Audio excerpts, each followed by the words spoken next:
top 10 heroes for the month of January 2019. I want to thank everyone for liking last month's video. This is my always most liked video, and I always have the most fun making it. So let's get into it. Get down to the B-side.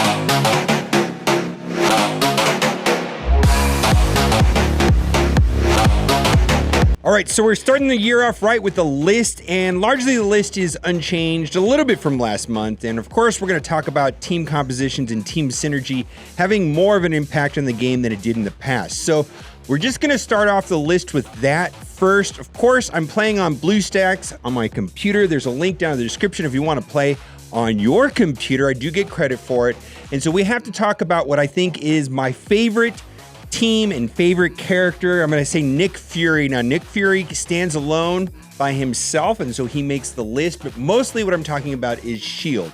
And the entire S.H.I.E.L.D. team works well in the arena and Blitz and the raids. It's all around just a good team, as opposed to the Brotherhood team, who also makes the list. Now, Nick Fury is very hard to get. Boy, what a grind. You've got to get Kree. And the Kree use are just absolutely useless right now. They are not good. But Nick Fury and the S.H.I.E.L.D. do so many things. They have so much resiliency. They can just go. Plus, they can knock down turn meter, and they go very fast. It's clearly my personal favorite, well-rounded team.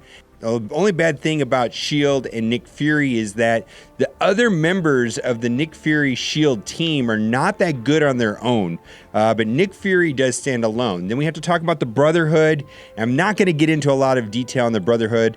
Brotherhood is pretty much just a offensive arena team, blitz team on its own, made up of Magneto and the rest. Individually, the characters are not that great. It's really hard to get them. And we're talking about Sabretooth, Juggernaut, Mystique, and Pyro. Do really well. Not so much of an arrayed team. And then third on the list, we're going to have to talk about Defenders. Jessica Jones, Daredevil.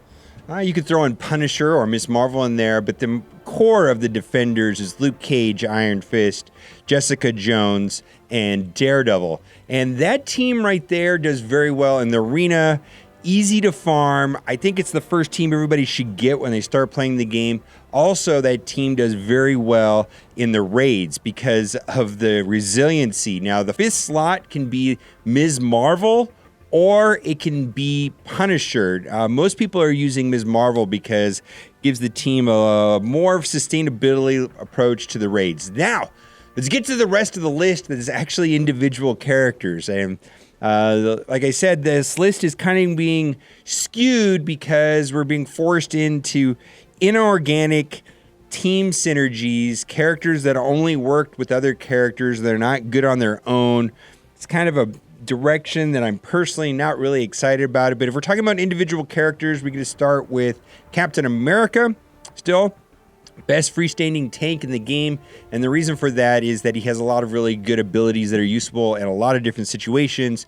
Clearing positive status effects is a big deal. Positive status effects give 50% boost, 50% offense, 50% defense, 50% speed. Being able to clear them off multiple targets is very helpful. Having taunt and giving defense up, which is a 50% bonus, and spreading around ability energy is just absolutely amazing. Next, we have to talk about Black Widow. Still not currently farmable for the longest time, and still probably is best character in the game, although I gotta say Vision gives her a run for her money. But the reason why she's the best character in the game is that she can go stealth and she can give speed up, which is 50% boost to speed to all the S.H.I.E.L.D. and Avengers, and potentially to other people on the team that are not S.H.I.E.L.D. and Avenger. But 50% speed on a turn-based game is huge. It's a big deal. Easily makes her one of the best characters in the game. She clears off negative status effects when she goes into stealth, and while she is stealth, she can clear all positive status effects off enemies and copy them. That doesn't work for taunt, but it works for everything else as well. And then this Widow's Bite, huge. Stun and then bleed. I upgraded this all the way to the max level, plus I took her passive to the max level. That's how much I like Black Widow, but no red stars. Oh my god, no red star gambling orbs have not come through for me on Black Widow. Not farmable. kind of annoying. Yondu was amazing, almost always makes the list. I did have this ability on him, but I had it removed by the developers. They had a refund period. This ability was a lot better in the past, but it's still pretty useful. He can clear a positive status effect off of one enemy, but oftentimes the ability does not select an enemy that has a positive status effect. Yaka Arrow, AoE is always good. Jagged Edge can clear 2 positive effects. And then Boarding Party. This is really good in the raids and things like that because these Ravengers really ramp up the damage. They can heal. You can hit multiple targets. Plus they get offense up. Yondu is just one of those plug-and-play characters that is good in a lot of situations. Now, I put Spider-Man on the list. And the reason why I put Spider-Man on the list is mostly is that the times that I've lost in Blitz in tier 7 and 8 is when I go up against a Spider-Man team. And I'm hoping that the Spider-Verse characters and Spider-Man will get better and better. Mostly has to do with this ability right here, defense down, and putting that on 2-3 characters and giving them minus 50% defense is a big deal. And that's quite a challenge to get around. Tangle Web gives stun and slow. He's very fast, and he seems to dodge and evade quite a bit. Next on the list, we have to talk about Vision. And I wish all the new characters were modeled after Vision. In my opinion, this is the way good characters and good kits are designed. And the reason why I'm saying that is that density manipulation allows him to be viable on tech teams. And so you can run him with Crossbones and Rocket and Star-Lord.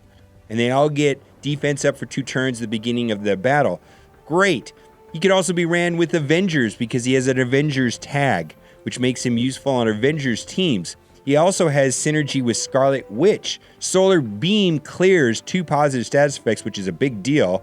Dive Bomb puts ability block, which is very useful, putting that on Crossbones or like Hand Sentry, something like that. And then I also took his basic attack and I put this at max level because it chains like crazy and puts offense down, and it puts bleed against tech. This is just a great ability. I wish this was the type of characters we were getting going forward, where we can come up with our own teams and create our own team synergies. I love Vision.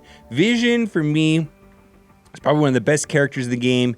Probably took over that spot where Black Widow has been for a long time. All right, next on the list, we have to talk about Quake. And Quake is amazing. I gotta tell you, the Avengers and the entire Avengers Shield team is kind of falling out of favor a little bit, but Quake still has an amazing kit. Earthquake hits everybody, and boy, I want to take this to level 7 right away. Shockwave is amazing because it can clear 2 positive status effects, and then the reason why I like Quake the most is that on her basic, which has a cleave, so it can hit 3 characters, sometimes even 5, but most of the time it's just going to be hitting 3, and it will do slow. Giving the opposing team minus 25% speed is huge. That is a very big deal to be able to slow them down 25%. Lastly, we're going to put Rocket on the list. Not because Rocket needs to make the list. He's probably one of my personal favorites. I love playing him. He has a lot of really cool things. But the main reason why I'm putting him on this list is because I want to complain about pretty good plan where it says always gain an assist. This does not work. This is broken.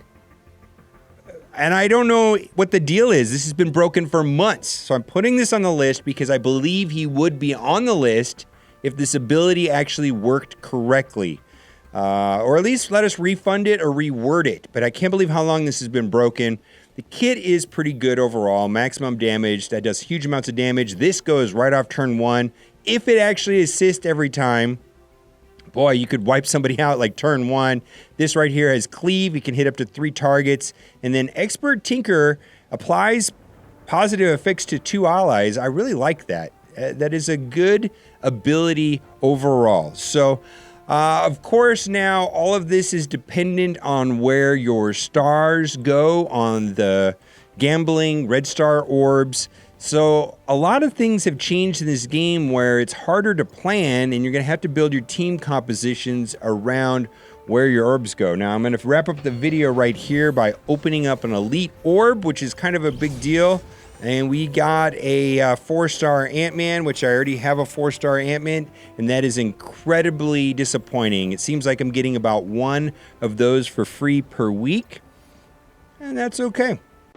All right, well, now it's time for the giveaway. I really hope you liked this video today, because if you did, you are in luck. For every single person that likes this video, you will be getting for free in your account an 8-star red, white, and blue star maxed out 8 stars as well.